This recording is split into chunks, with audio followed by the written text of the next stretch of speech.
Hi, this is Peter Woolfolk speaking. Now, first of all, thank you so very much for listening to the podcast.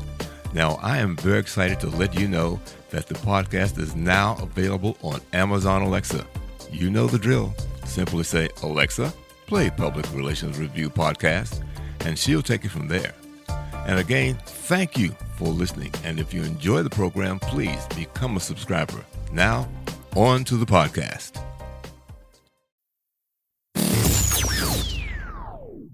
Welcome. This is the Public Relations Review Podcast, a program to discuss the many facets of public relations with seasoned professionals, educators, authors, and others. Now, here is your host, Peter Woolfolk. Welcome to the Public Relations Review Podcast and to all listeners across America and all around the world. Many of you may recall an interview we had in the summer of 2019 with the founder and editor-in-chief of Strategic Magazine, Orla Clancy, just before their initial launch. Well, this digital magazine has launched, and it is read in the U.S., Ireland, the United Kingdom, and beyond. Visually, it is exceptional. Orla describes the magazine as an international communications magazine for professionals and businesses.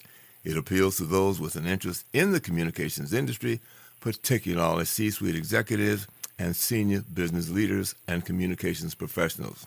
So to get an update on the magazine, I welcome again, all the way from Ireland, founder and editor-in-chief of Strategic Magazine, Orla Clancy. Orla, thank you so much for joining us.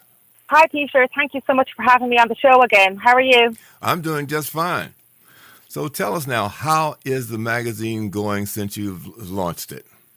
The magazine is going really well. We've just published our winter issue. As you know, it's a quarterly publication. And our winter issue focuses on internal communications and employee experience. So we've had, a great response to the magazine to date. You know, about maybe 40% of our listeners or our readers, are in the US, 40% are in Ireland, about 15% in the UK, and the remainder around the rest of the world. So there's been a great response.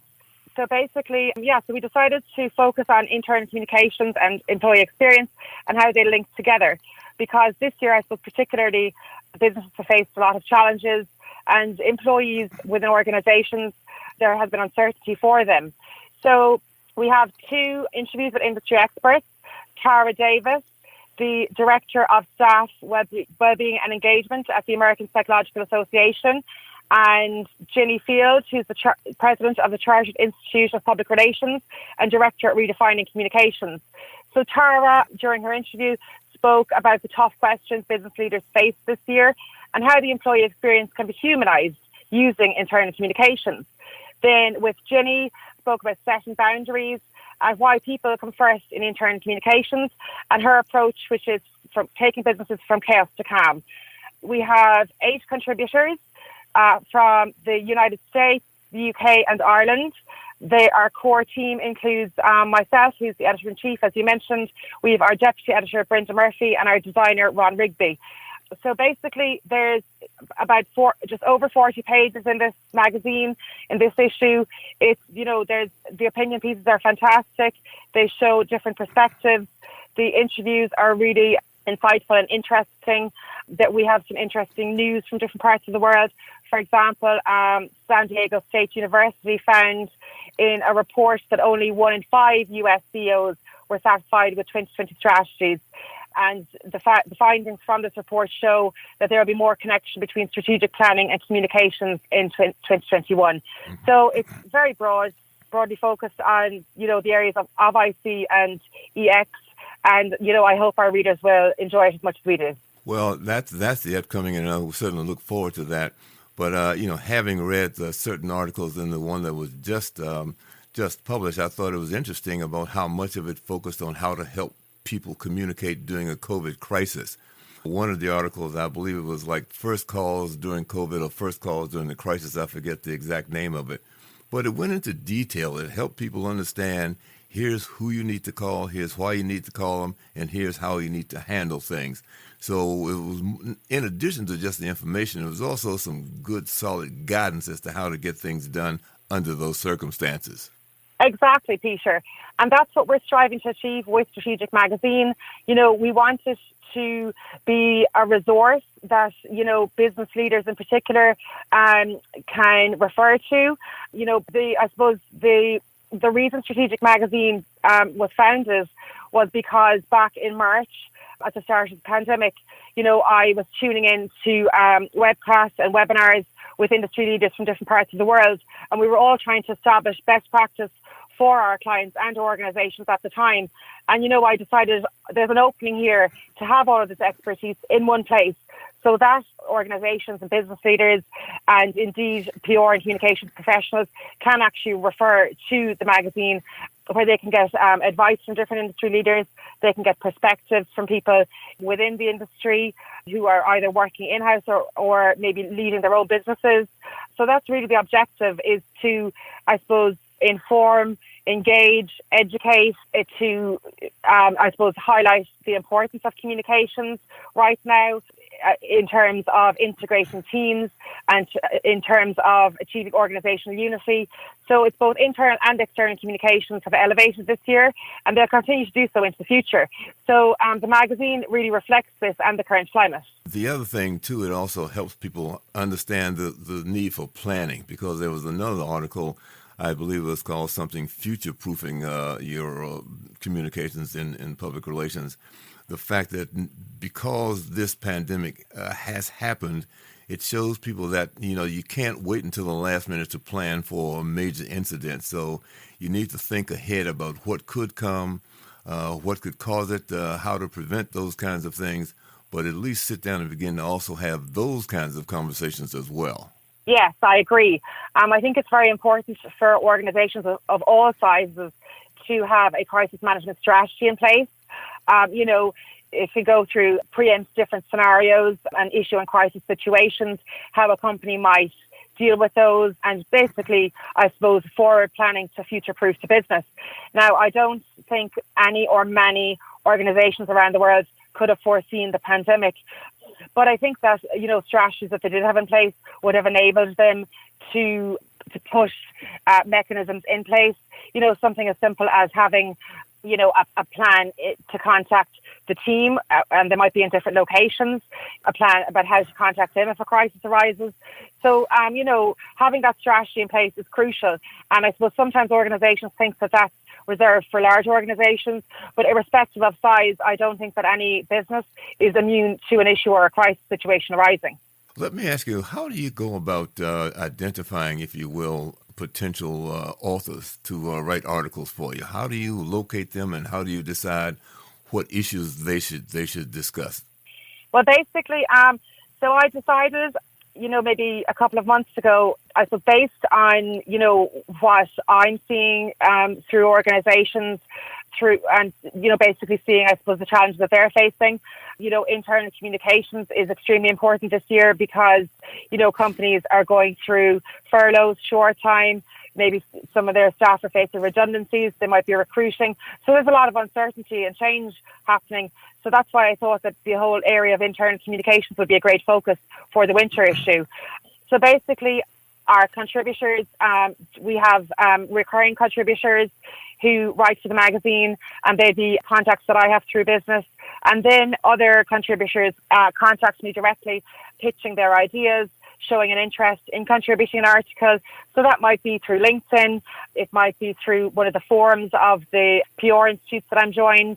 It could be they might email me directly because they might find Strategic Magazine website online.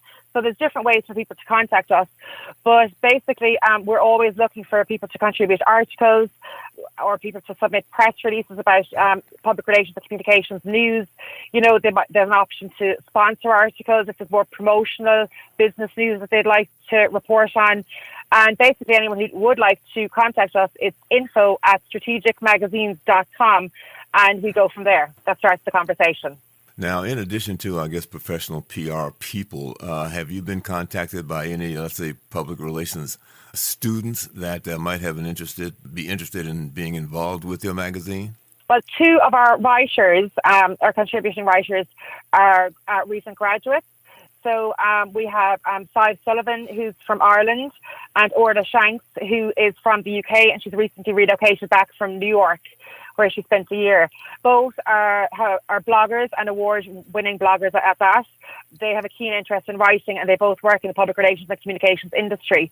So they have a different perspective, say, for example, to, more experienced and seasoned practitioners. And I think it's really important to have that vast experience, showing through in the magazine, so that it's not just one person or particular people at a particular level. There's people, at all different levels, and they have, really fantastic insights to share based on their own experiences. So we're definitely, we're always welcoming people who have an interest in the PR industry, potentially experience in it, people who love writing.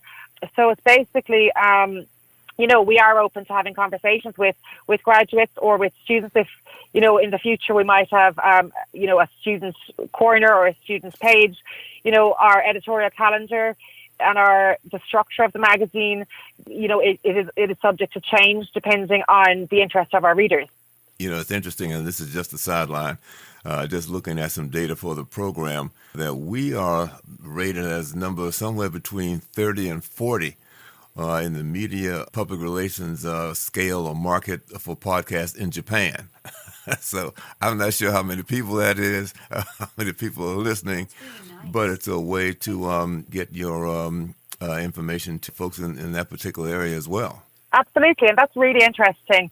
And, Peter, again, this is the ideal platform for Strategic Magazine to be on the Public Relations Review podcast and having me as an interviewee on your show, because, like we said, the magazine is international, and to accommodate that, it's available on Press Reader in over 20 languages. And interestingly enough, actually, you mentioned about your audience and your stats. So we actually have a news item in our winter issue which shows the increase in individuals reading news online since March 2020. And in the US, there was an increase of 215%. So that's very interesting. It goes to show that the pandemic has resulted in highly engaged audiences, particularly on digital platforms. Well, I just want to let you know that once we're done here, I'll put the intro and outro to the show together, and then I will make note of it in the PRSA open forum piece there and let them know that, and put a link to the show so they can go directly to the show from the link in PRSA when I get that up in a few days. Fantastic. Thank you, Peter. That would be wonderful. Well, I know that you've got a full schedule, and, just so that we don't keep you, do you have any sort of great closing remarks you'd like to make to our listeners? Yeah, so I suppose basically, something that I always say is that public relations is company-wise, and I think this has never been truer than in 2020. PR and communication strategies align with company objectives, and this often translates as growth. I find in my own business and over the years, it is, I suppose, often considered as a part of a growth strategy. But the difference this year is that, a lot of company objectives changed and communications and PR strategies changed with them. And one of the areas that was firmly on the agenda was internal communications, and hence the topic for our winter issue. And I suppose anyone who is interested in reading it, it's a free digital magazine, and it can be accessed on strategicmagazines.com. Well, very good. Well, Orla Clancy, once again, thank you so very much. And to our listeners, again, you've been listening to Orla Clancy, who is the editor-in-chief of Strategic Magazine. Thank you for listening. If you've appreciated the show, give us a great rating. We'd appreciate it. And also tell your friends about the Public Relations Review. Have a good day, and we'll talk to you soon. This podcast is produced by Communication Strategies, an award-winning public relations and public affairs firm headquartered in Nashville, Tennessee. Thank you for joining us.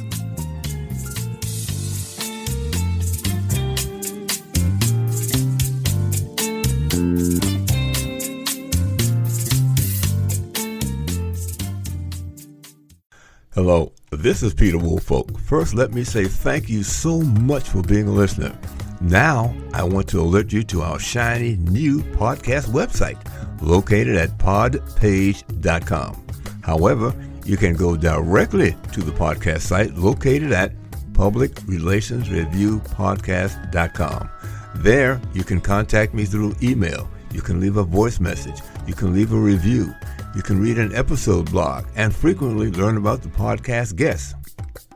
You might also want to suggest podcast topic ideas or even suggest a guest. You can also let me know if you would like to receive our podcast listener logo that you can post on your social media. So I look forward to hearing from you about our new podcast website. Thank you so much for listening to the Public Relations Review podcast, and have a great day.